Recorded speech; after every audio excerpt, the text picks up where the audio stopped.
আসসালামু আলাইকুম everyone, welcome back to my channel. চলে আসলাম নতুন আরও একটা রেসিপি নিয়ে। আজ আমি আপনাদের সাথে শেয়ার করব মাত্র একটা ডিম দিয়ে খুবই সহজ আর মজাদার একটা নাস্তা রেসিপি। এটা খুব কম সময়ের মধ্যে তৈরি করতে পারবেন। তাছাড়া একবার তৈরি করে প্রায় 2 থেকে 3 মাসের মতন সংরক্ষণ করে রেখেও খেতে পারবেন।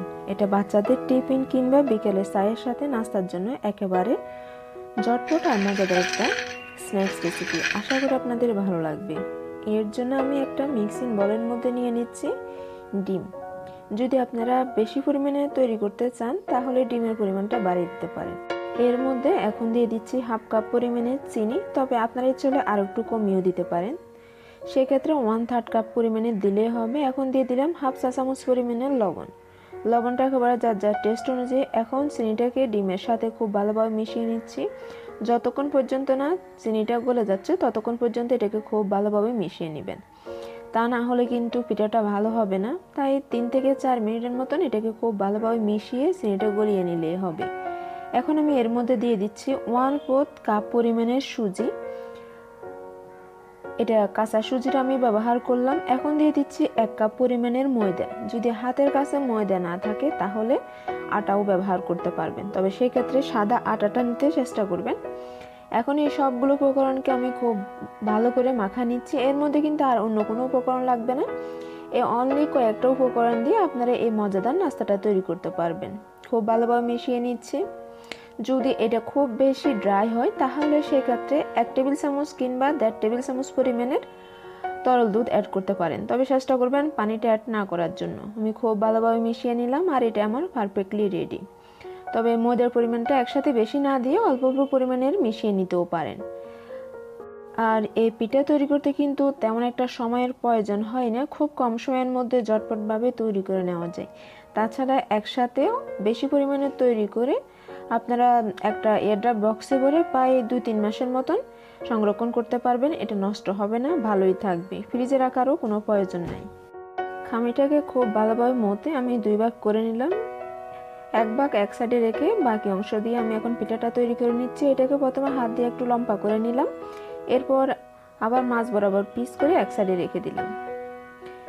আবার হাত দিয়ে একটু লম্বা করে নিলাম। আমি এটা রোলের মতন লম্বা করে নিলে হবে। এখন পিঠাটা কত বড় রাখবেন বা কত বড় করবেন সে অনুযায়ী এটাকে কেটে নিলেই হবে।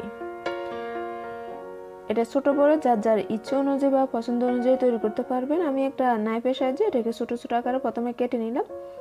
এখন হাতের মধ্যে অল্প পরিমাণের ময়দা নিয়ে নিচ্ছি। এটা একেবারে অল্প পরিমাণে নিলেই হবে। এরপর 2 হাতের তালুর সাহায্যে এটাকে আমি প্রথমে একটু লম্বা করে নিচ্ছি। এই কাজটা কিভাবে করতে হবে একটু খেয়াল করেন, খুব সহজভাবে বুঝতে পারবেন।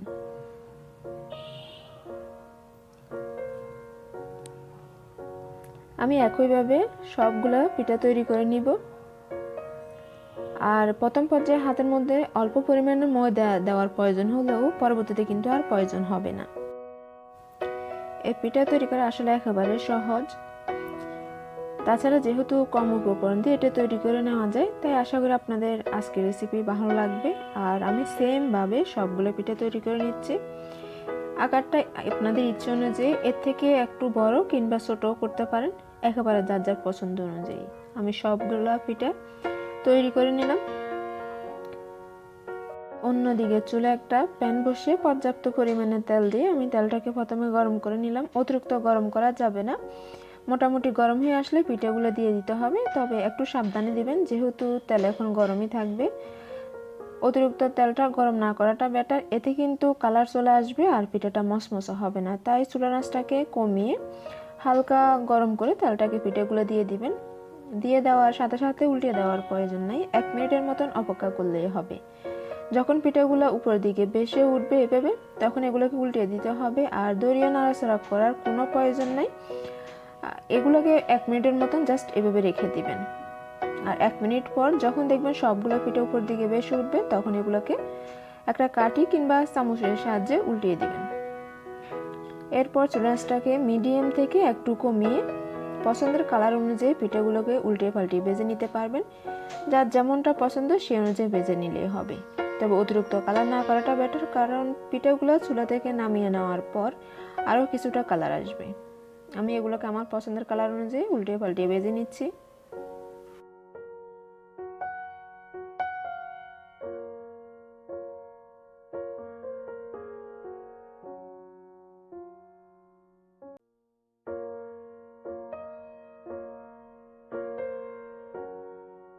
বেশ কিছুক্ষণ পর যখন এগুলো এরকম কালার চলে আসবে তখন এগুলোকে নামিয়ে নিতে হবে। আমি একটা তেল ছাঁকনির সাহায্যে এগুলোকে তেল থেকে যতটুকু সম্ভব তেল ঝরিয়ে নামিয়ে নিচ্ছি। আর একসাথে বেশি পিঠা না দিয়ে অল্প অল্প পরিমাণে পিঠা দিয়ে উল্টিয়ে পাল্টিয়ে ভেজে নিলেই হবে। আমি সেমভাবে সবগুলা পিঠা ভেজে নিলাম। আর এই পিঠা কতটা মজা তা কিন্তু একবার তৈরি করে না খেলে বুঝতে পারবেন না। বাচ্চাদের অনেক ভালোই পছন্দের, আশা করি আপনাদেরও ভালো লাগবে। আর রেসিপিটা ভালো লেগে থাকলে অবশ্যই ফ্যামিলি অ্যান্ড ফ্রেন্ডদের সাথে শেয়ার করবেন। সেই সাথে যারা এখনও চ্যানেলটি সাবস্ক্রাইব করেন নাই, চ্যানেলটি সাবস্ক্রাইব করে পাশে থাকা যে ছোট্ট বেল আইকনটি আছে ওটাও ক্লিক করে নেবেন। আপনাদের সবাইকে অসংখ্য ধন্যবাদ। আল্লাহ হাফেজ।